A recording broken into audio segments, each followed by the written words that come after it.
Hi, I'm Donald Brennan. This is one of my favorite places in New York, Brooklyn. From its brownstones to beautiful parks. I know the borough inside and out, from new development to resales to my neighborhood PIX. So grab a smartphone or a pad and pen while I share my 2 cents.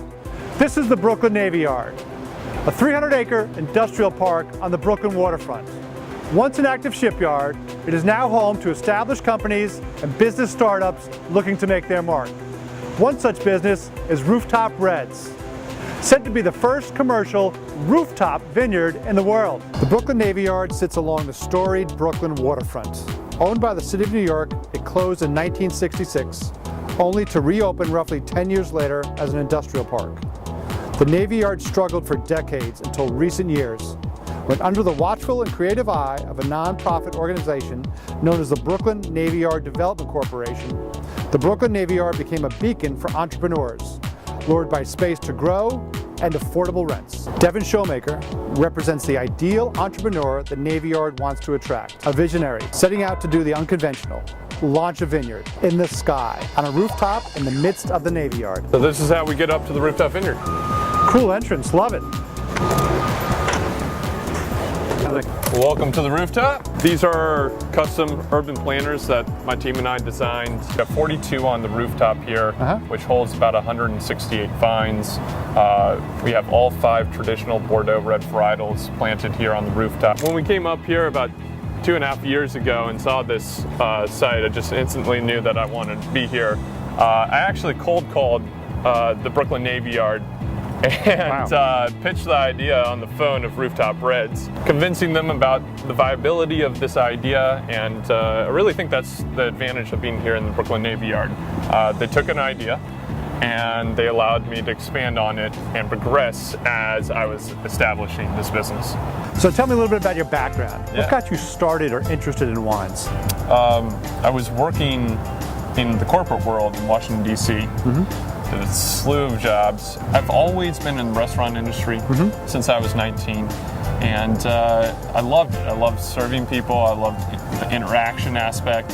I worked at a wine bar in Arlington, Virginia. And about 2 years into that, I worked there about 2-3 times a week, doing the 9 to 5, going to work afterwards. I loved the wine bar job, hated my corporate work, and then I just flipped a switch. How'd you come up with the idea?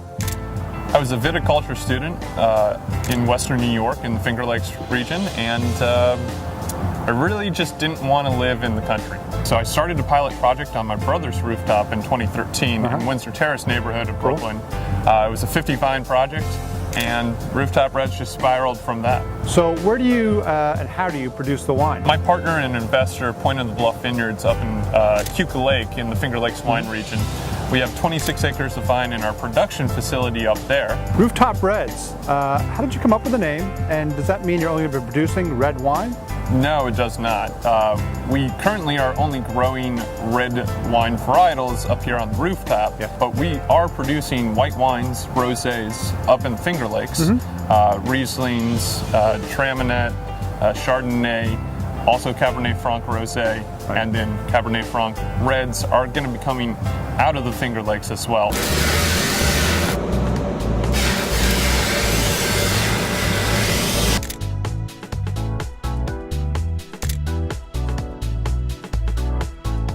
As you can hear, I have a crew here today, and they're actually excavating this space to be our future retail and tasting room for the Rooftop Vineyard.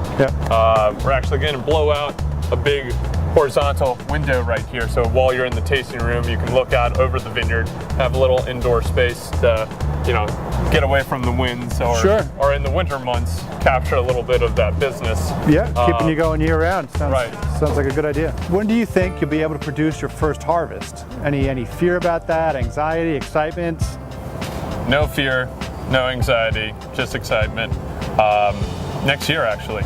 So about this time, well, October of 2016, we'll be harvesting our first minor crop, and then going into the 4th and 5th year will be our full crop, and you know, this rooftop will be at its peak. So you have some creative ideas here for marketing. Can you tell us a little bit about what's on the calendar for early next year? In 2016, spring, summer, we're going to open this place up to the public for hammock happy hours. We have about 4 to 5 hammocks up here that you can actually go on our website and rent out.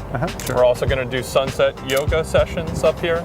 We're also going to have a movie night where people can come up here. We'll set up a projector and have a little pizza and wine.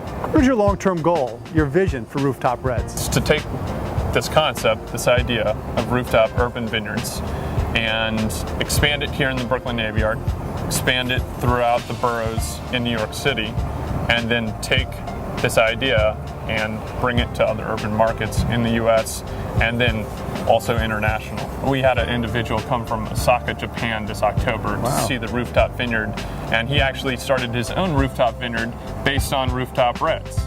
Rooftop Reds is an example of a type of urban farming movement evident across the country. And in a city with literally thousands of rooftops, Rooftop Reds may have found fertile ground here in Brooklyn.